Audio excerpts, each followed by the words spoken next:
সালামু আলাইকুম। আজকে আমি শরীফ উসমান হাদী ভাই সম্পর্কে শরীফ উসমান হাদী ভাইয়ের কিছু কথা, বলে যাওয়া কিছু কথা আমি আপনাদের সম্মুখে বলতেছি। শরীফ উসমান হাদী ভাইয়ের অসাধারণ এক ব্যক্তিত্ব ছিল। তিনি ছিলেন একজন রাজনীতিবিদ, তিনি ছিলেন একজন শিক্ষক এবং তিনি সততা, নিষ্ঠা নিয়ে সামনের দিকে এগিয়ে গেছেন সবসময়। শরীফ উসমান হাদী ভাই বলেছিলেন, আগামী 50 বছর আমি বাঁচলাম, কিন্তু সেটার মধ্য দিয়ে কোনো ইম্প্যাক্ট তৈরি হলো না দেশের জন্য, রাষ্ট্রের জন্য, জাতির জন্য, উম্মাহর জন্য।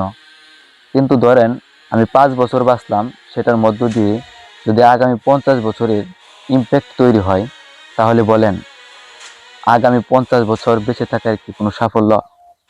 শরীফ উসমান হাদী ভাই বলেছিলেন যে আমি একটি ইনসাফের হাসি নিয়ে আল্লাহর কাছে পৌঁছাতে চাই। শরীফ উসমান হাদী ভাইয়ের এই সমস্ত কথা বলা মানুষের হৃদয়ে অনেক জায়গা করে নেওয়া। হাদী ভাইয়ের স্মৃতি আসলে শেষ করার মতো নয়। আজকে এই পর্যন্তই। সালাম আলাইকুম।